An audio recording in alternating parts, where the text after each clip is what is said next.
Today's video is brought to you by 1st Phorm. This is a pro-freedom supplement and nutrition company. They are one of us, folks.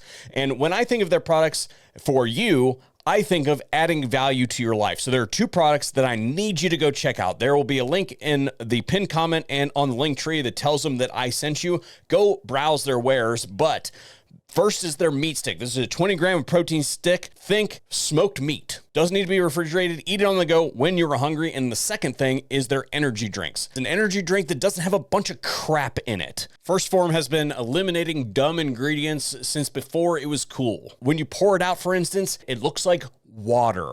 Thanks to 1st Phorm for making today's video possible. And let's get into the video. To all you sycophants out there that are just materializing out of nowhere pro-Second Amendment activities and handing it to this administration when they actually haven't done anything yet. Do you remember what happened last time we were here and you just gave them the check mark and allowed them to just say, oh, you know what? We were better than the alternative, right? What happened? Precisely nothing. In fact, they actually went and did the bump stock thing and talked about red flag laws and all that sort of stuff. So by doing that, you are allowing them to just check a box and you're going to get all out of it. So I'm just warning you that you are doing a grave disservice by just handing political points to an administration that has not proven themselves yet.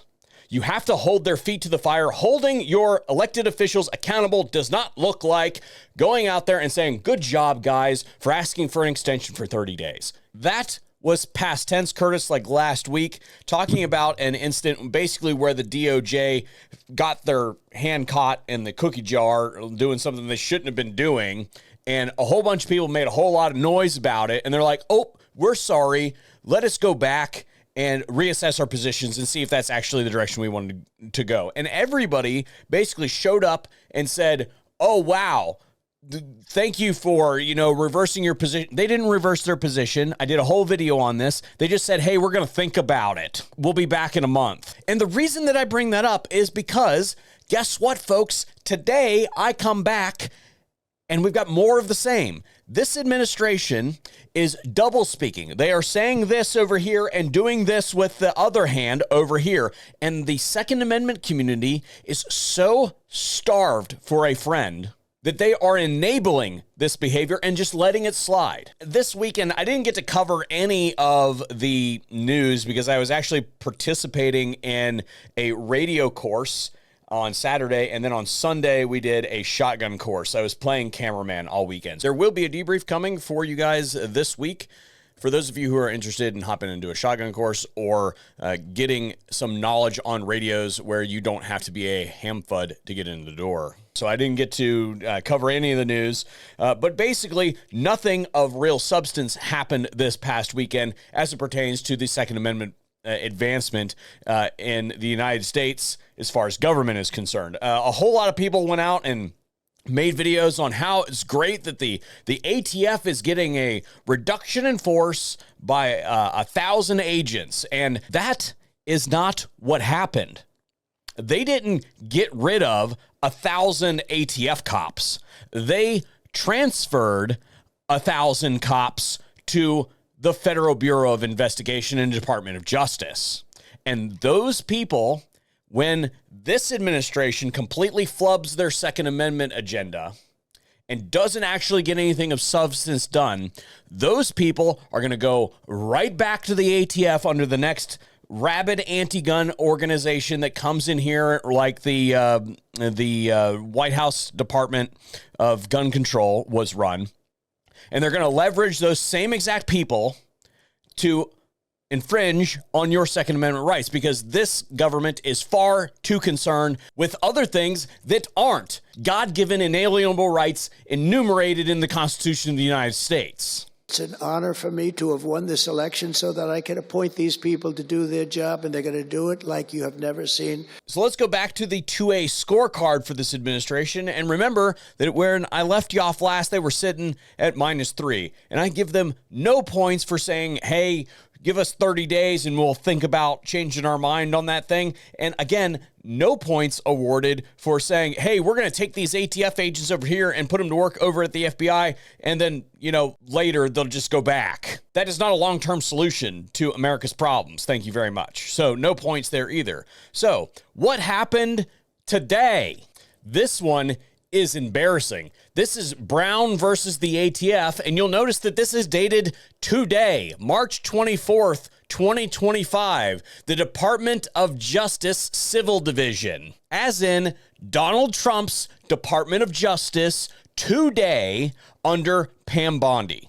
We write to inform the court of the en banc 11th Circuit's recent decision in National Rifle Association v. Commissioner Florida Department of Law Enforcement. That case involved a Second Amendment challenge to state law restricting the sale of firearms to under 21-year-olds. In rejecting that challenge, the 11th Circuit held that the state law is consistent with our historical tradition of firearms regulation. The court explained that during the founding era, minors, including 18 to 20-year-olds, generally lacked unrestricted access to firearms. For example, the court observed that minors were viewed as lacking judgment and discretion to enter contracts, including contracts to buy arms, and were subject to the power of their parents and depended on their parents' consent to exercise rights and deal with others in society. The court similarly emphasized that in the 19th century, 20 jurisdictions enacted laws that restricted access to arms for minors. Thus, the record recognized that for much of the first 2 centuries of our nation, our law limited the rights of individuals under the age of 21, including their purchase of firearms. These and other aspects of the en banc 11th Circuit's decision support the government's argument here. Indeed, the federal restrictions at issue in this case restrict only the sale of handguns, not all firearms, and apply only to sales by federal firearms licensees, not all sales, and are thus narrower than the state law the 11th Circuit upheld. For the reasons given in the 11th Circuit's opinion and in the government's prior findings in the court, the federal restrictions should be sustained. This is a double whammy, but I'm going to translate this first to normal people speak. So what this is an National Rifle Association screw up in the state of Florida, basically, where the 11th Circuit ultimately ruled against them and when it dealt to 18, 20-year-olds. And this is now being used by a staff attorney at the Department of Justice under Pam Bondi and Donald Trump to scuttle another case, Brown versus ATF, which deals with lawful 20-ish individuals that want to obtain handguns for self-defense. Just guys that say, hey, we're under the age of 21 and we feel as though we should be able to have handguns for self-defense. That's what their whole case is. And this case out of Florida and the 11th Circuit is being used to beat that case over the head. Here's the thing.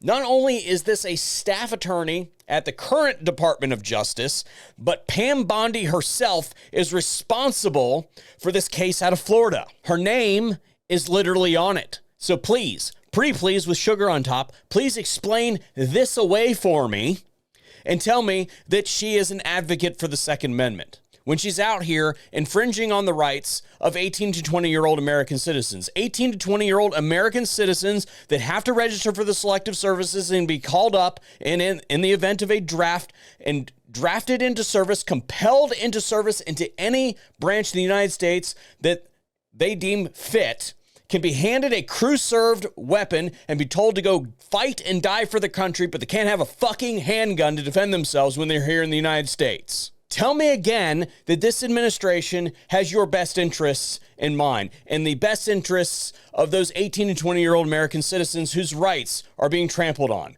I am not buying it. And for anybody who is out there saying, oh, well, this is just the left hand not knowing what the right hand is doing. And, they're just really busy and they got a lot going on. There's a lot of holdovers. Well, I'll tell you what, if they were serious about it, if they actually cared about this sort of stuff that is happening, quote unquote, behind their backs, without their knowledge or anything like that, they could fix it right now. And here's how you fix it. Donald Trump gets on a microphone. He loves getting on microphones. He should be able to handle this one pretty easily. And he simply says that if you work at one of these agencies and you are caught doing something like this, then you are immediately fired. But he won't do that because this is now 2 instances of the same exact thing where they're going to explain it away where this is, somebody who didn't get the memo or whatever. This is now 2 instances of that where they're going to say, oh, our bad. Sorry, you're mad. Give us another 30 days and we'll figure out what our position actually is. I am sick and tired of it. So going back, -4.